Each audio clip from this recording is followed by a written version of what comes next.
नमस्कार। आज के वीडियो में आप सभी का स्वागत है। आज का यह वीडियो बहुत ही महत्वपूर्ण रहने वाला है क्योंकि इसका जो विषय है वह है विश्व का भूगोल। आज हम वर्ल्ड ज्योग्राफी के महत्वपूर्ण टॉपिक्स को लेकर आए हैं जिसमें विश्व के पठार, मरुस्थल, घास भूमियाँ, जलधाराएँ, द्वीप, झीलें, इसके अलावा जनजातियाँ और भी कई टॉपिक हैं। क्योंकि इन सभी को एक टॉपिक में या एक वीडियो में कवर करना बड़ा मुश्किल था, इसलिए मैंने इसके 2 भाग बनाए हैं। तो आज हम पहले भाग देखेंगे, भाग 1।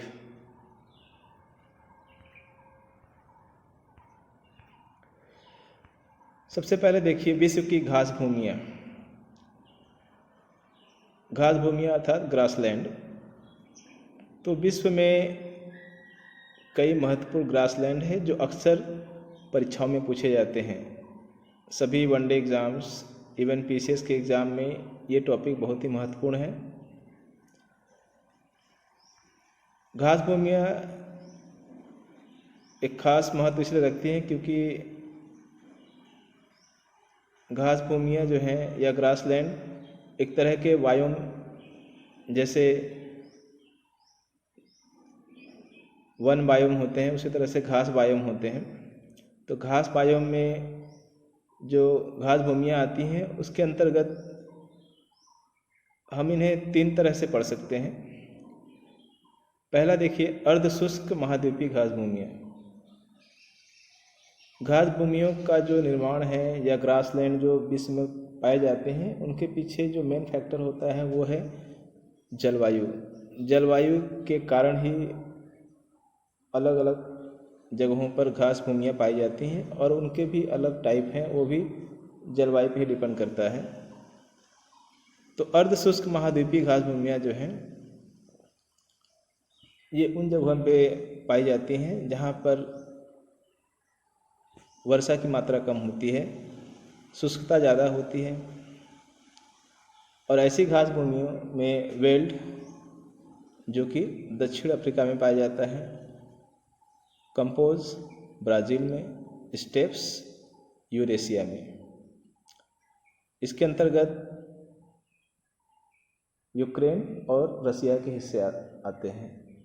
और स्टेप्स के बारे में आप जानते हैं कि ये दुनिया का सबसे उपजाऊ प्रदेशों में से एक है।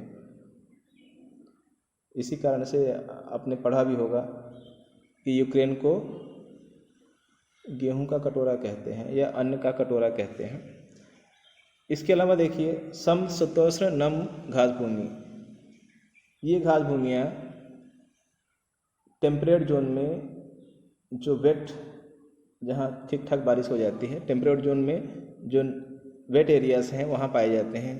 और इन घास भूमियों के अलग अलग जगहों पे अलग अलग नाम दिए गए हैं। जैसे प्रेरी जो है वो नॉर्थ अमेरिका में है, आप कह सकते हैं यूएसए में।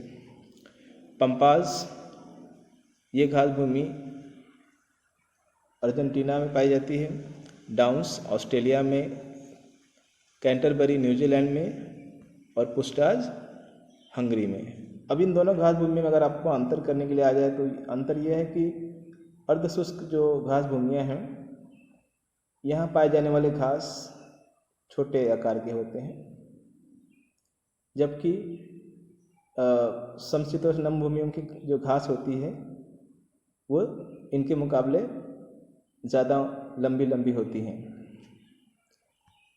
इसी में देखिए एक सवाना घास भूमि है।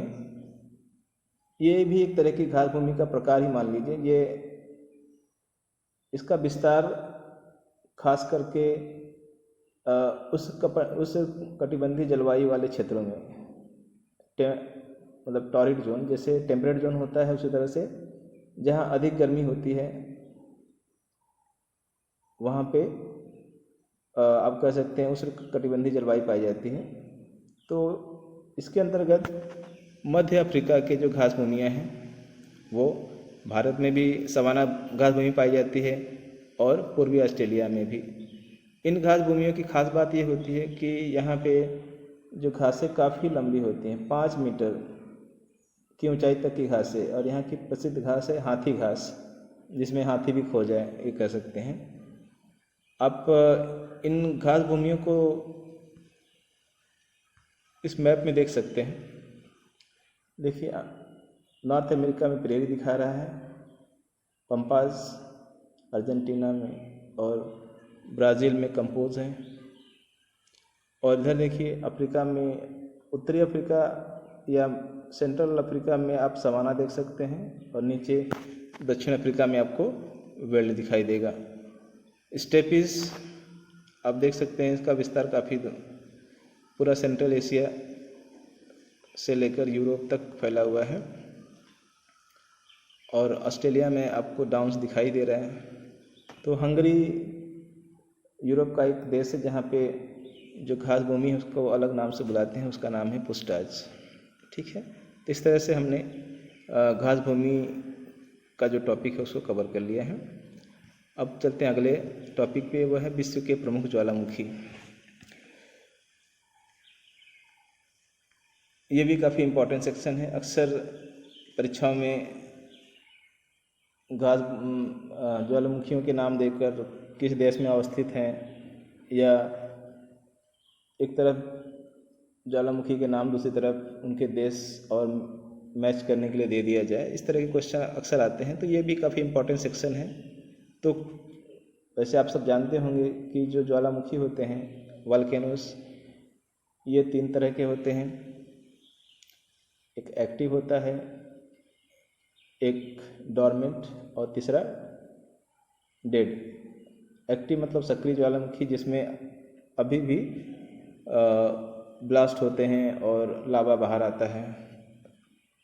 और जो डॉर्मेंट होता है, करेंटली वो एक्टिव तो नहीं होता, लेकिन भविष्य में कभी भी एक्टिव हो सकता है। और तीसरी तरफ जो डेड होते हैं, वो उनमें कभी रिसेंट में कभी कोई ब्लास्ट नहीं होता है और आगे भी होने की संभावना नहीं होती है। तो हम विश्व के प्रमुख ज्वालामुखियों को देख लेते हैं किस देश में अवस्थित है। ओजोस डेल सलाडो, ये अर्जेंटीना और चिली के बॉर्डर पे है, और ध्यान रखिए ये एंडीज पर्वत में स्थित है। क्राकाटोआ इंडोनेशिया का बहुत ही फेमस है और एक्टिव वॉल्केनो है। इसमें हाल में जो है पिछले 100-200 सालों में इसमें विस्फोट हुआ है। कोटोपैक्सी इक्वेडर में है और ये भी जो है एंडीज पर्वत पे ही स्थित है। किलायू हवाई द्वीप, ये अमेरिका का एक आइलैंड है जहाँ पे ये पाया जाता है, किलायू वॉल्केनो। किलिमंजारो तंजानिया, आपने इसका नाम बहुत सुना होगा। ये तंजानिया देश में स्थित एक मृत ज्वालामुखी है, अब इसमें उद्गार नहीं होते हैं। माउंट एटना सिसिली का है, ये एक एक्टिव ज्वालामुखी है। सिसिली आप जानते होंगे, ये इटली का ही एक पार्ट है, एक आइलैंड है सिसिली। माउंट एरेबस, ये अंटार्कटिका का एकमात्र वॉल्केनो है जो अंटार्कटिका महाद्वीप में पाई जाती है। सेंट हेलेस, मीनाटुबू, माउंट रेनियर, माउंट सस्ता, ये सभी यूएसए में पाए जाने वाले ज्वालामुखी हैं जो अमेरिका के अलास्का क्षेत्र में स्थित हैं सभी। मोना लोआ, ये भी अमेरिका के हवाई द्वीप पर स्थित एक ज्वालामुखी है। चिम्ब्राजो इक्वाडोर, इसकी लोकेशन याद रखिए, ये कहाँ है। इक्वाडोर जो है दक्षिण अमेरिका महाद्वीप में स्थित एक देश है। विसुवियस स्ट्रोम्बोली, ये इटली के प्रसिद्ध ज्वालामुखी हैं। माउंट ताल एंड मेयाना, ये फिलीपींस के वॉल्केनोस हैं। माउंट पोपा, ये म्यांमार का प्रसिद्ध डेड, अब ये मृत हो चुका है, इसमें उद्गार नहीं। देवबंद, ये भी एक मृत ज्वालामुखी है जो ईरान में स्थित है। टकाना और ग्वाटेमाल, ये दोनों मैक्सिको में स्थित ज्वालामुखी हैं। हकला व लाकी, ये आइसलैंड, आपने मैप में देखा होगा, ग्रीनलैंड के बगल में एक छोटा सा आइलैंड है जिसको आइसलैंड के नाम से जानते हैं और एक देश भी है। सेमेरू और मेरापी इंडोनेशिया में स्थित महत्वपूर्ण ज्वालामुखी हैं। पिछले ही साल इनमें उद्गार हुआ था। और आप ये जानकर आपको अचरज होगा कि इंडोनेशिया में बहुत ही ज़्यादा मात्रा में ज्वालामुखी हैं, क्योंकि इंडोनेशिया जो है वो पैसिफिक रिम या फायर ऑफ पैसिफिक रिम जो है उस पर स्थित है। और इंडोनेशिया में 1500 वल्केनोस पाए जाते हैं, जिसमें से लगभग 150 वल्केनो जो हैं 150 वल्केनोस एक्टिव हैं। नेक्स्ट किनाबालू, ये मलेशिया में स्थित है। एकांकागुआ अर्जेंटीना और सबनकाया पेरू में स्थित है। चलिए नेक्स्ट आते हैं महासागरीय जलधाराएँ। इसको हम ओशियानिक करंट के नाम से भी जानते हैं। और समुद्रों में जिस तरह से ज़मीन पे नदी बहती है, उसी तरह से समुद्रों में भी एक वाटर बॉडी जो है एक सर्टेन दिशा में, एक निश्चित दिशा में, एक निश्चित गति से लगातार बहती रहती है। और इन्हें कहते हैं हम लोग ओशियानिक करंट्स। और इनके पैदा होने के बहुत सारे कारण हैं, जैसे अर्थ का रोटेशन, दूसरा जो हवाएं बहती हैं धरती पे, उन हवाओं के वजह से भी ये करंट्स पैदा हो जाते हैं। इसके अलावा जो समुद्रों में अलग अलग जगह पे जो टेम्परेचर का डिफरेंस होता है, उससे भी इन करंट्स को बनने में या उनके बहने में हेल्प मिलती है। तो ये सारे फैक्टर हैं जो महासागरीय जलधाराओं के निर्माण में योगदान देती हैं। अब हम जो महासागरीय धाराएं हैं, आप जानते ही हैं 3 इम्पोर्टेंट ओशियंस जो हैं वो प्रशांत महासागर, हिंद महासागर और अटलांटिक महासागर हैं। तो इनकी धाराओं के बारे में जानकारी लेंगे। ये भी परीक्षा में अक्सर पूछता है। और कुछ धाराएं गर्म होती हैं, कुछ ठंडी होती हैं। तो जो धाराएं विषुवत रेखा के आसपास, मतलब इक्वेटर के आसपास पैदा होकर ध्रुवों की ओर जाती हैं, मतलब पोल्स की तरफ जाती हैं, तो वो धाराएं जो हैं गर्म होती हैं। और जो धाराएं पोल्स की तरफ से इक्वेटर की ओर आती हैं, वो धाराएं जो हैं ठंडी होती हैं। तो हम धाराओं को भी देखेंगे और कौन ठंडी कौन गर्म हो उसको भी देखेंगे। सबसे पहले देखिए प्रशांत महासागरीय धाराएं।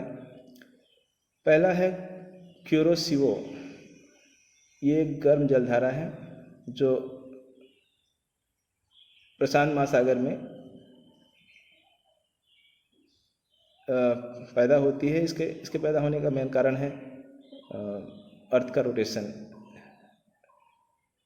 तो रोटेशन की वजह से, जब रोटेशन अर्थ करती है तो धरती की स्पीड, ज़मीन की स्पीड होती है वो थोड़ा तेज़ होती है, जबकि वाटर बॉडी जो है वो धरती का साथ नहीं दे पाती है, वो उसके स्पीड में नहीं चल पाती है। तो समुद्र का पानी एक तरफ जो है वो ज़्यादा होने लगता है, तो वो उस तरफ वो लुढ़क कर एक करंट बना लेता है। तो वही करंट जो है, तो ये जो है अमेरिका की तरफ से पैदा होता है। जो उत्तरी अमेरिका, दक्षिण अमेरिका मैप में देखेंगे तो उस तरफ से पैदा होता है। नीचे देखिए मैप है, यहाँ से आप समझ सकते हैं।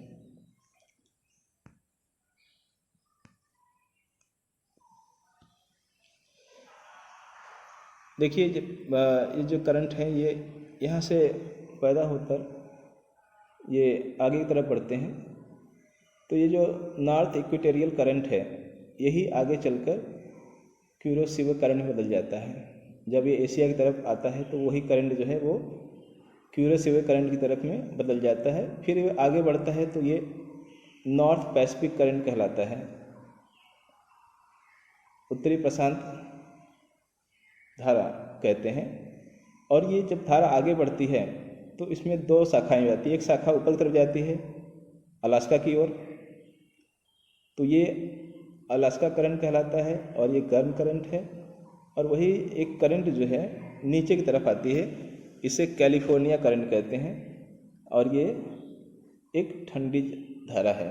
ठीक है, तो जो धारा ऊपर की तरफ जा रही है वो गर्म है और जो ऊपर से नीचे की तरफ आ रही है वो ठंडी धारा है। इसमें देखिए 2 और करंट दिखाए गए हैं। एक ओखाटक करंट है जो रसिया की तरफ से नीचे आती है, और दूसरा है ओयासिवो या कमचटका करंट कहते हैं। वो भी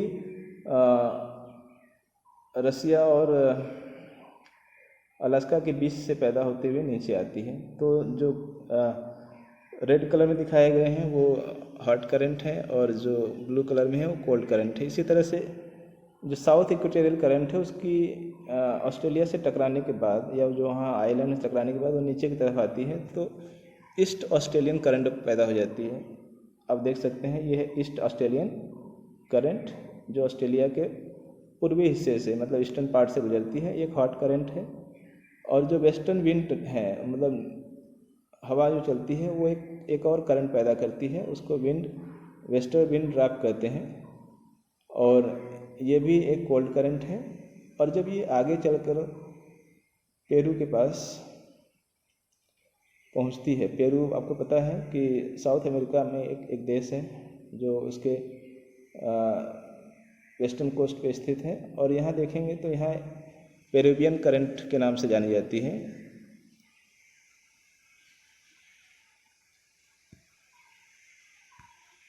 और हिंद महासागर में भी कुछ धाराएं हैं। हिंद महासागर में ज़्यादा धाराएं नहीं मिलती हैं। इसमें मोजाम्बिक धारा है जो गर्म है, मेडागास्कर आइलैंड आप जानते ही हैं, वहाँ से एक धारा गुजरती है, उसको अगलुहास धारा के नाम से भी जानते हैं और ये भी गर्म है। और पश्चिमी ऑस्ट्रेलियाई धारा, ऑस्ट्रेलिया के पश्चिमी हिस्से से करंट निकलती है, एक धारा बहती है जो कि ठंडी होती है। तो इस तरह से हमने दोनों का देख लिया। अब तीसरा देखिए अटलांटिक महासागर की धाराएं। अटलांटिक महासागर में भी कई धाराएं बहती हैं। ये ज़्यादा इम्पोर्टेंट है क्योंकि इसकी धाराएं जो हैं वो अक्सर परीक्षा में पूछता है। एंटिलीज गर्म, फ्लोरिडा गर्म, नॉर्वे धारा गर्म है, उत्तरी अटलांटिक धारा गर्म है, ब्राज़ील धारा गर्म है, कनारी ठंडी, लेब्राडोर ठंडी, फॉकलैंड ठंडी और बेंगुला ठंडी है। दक्षिणी अटलांटिक प्रवाह ये भी ठंडी है और पूर्वी ग्रीनलैंड धारा भी ठंडी है। अब इसको मैप में देखें ज़्यादा बेहतर समझेंगे हम। यहाँ भी मैंने बताया था कि ये बीच में जो है इक्वेटोरियल करंट है, जब यही आगे बढ़ता है तो ये जब कैरेबियन आइलैंड के आसपास टकराती है या कह सकते हैं कि अफ्रीका साउथ अमेरिका से टकरा कर इसके दो हिस्से रहते हैं। उत्तरी हिस्सा जो है ऊपर जाता है तो नॉर्थ इक्वेटोरियल करंट के नाम से जानते हैं। आगे चलकर ये गल्फ स्ट्रीम जो ये खाड़ी मिलती है, क्यूबा की खाड़ी या कह सकते हैं कि जो गल्फ अमेरिका के नीचे है, वहाँ चलकर ये गल्फ स्ट्रीम के नाम से बदल जाती है। आगे चलकर यही नॉर्थ अटलांटिक ड्रिफ्ट के नाम से, और इसकी एक धारा आगे चढ़कर बढ़ जाती है।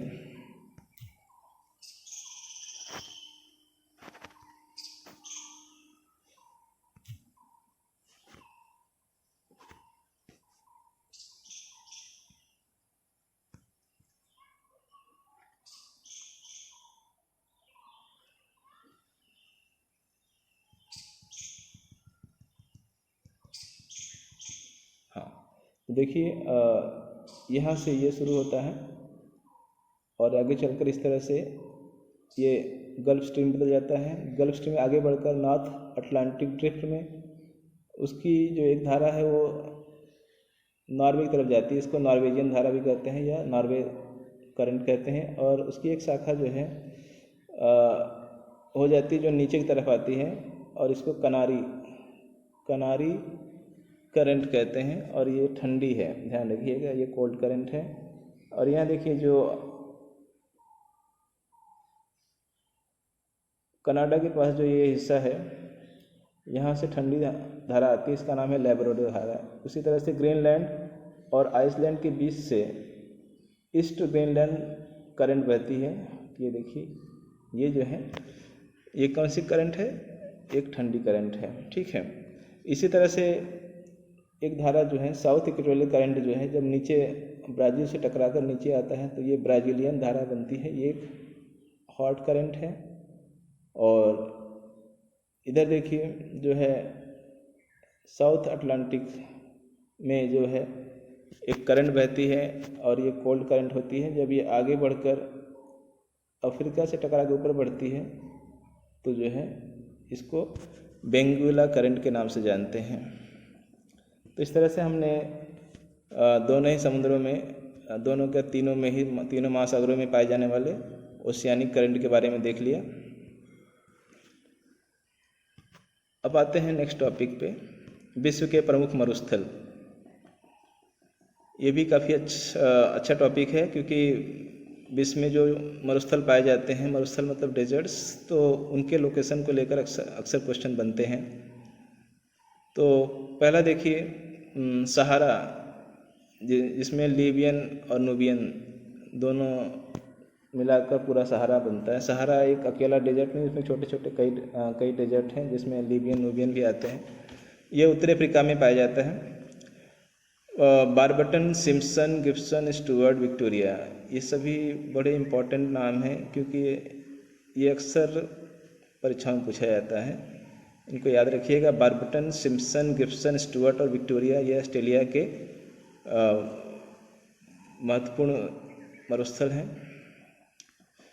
इसके अलावा देखिए नीचे है नाफूद हमदा, ये सऊदी अरब का महत्वपूर्ण मरुस्थल है।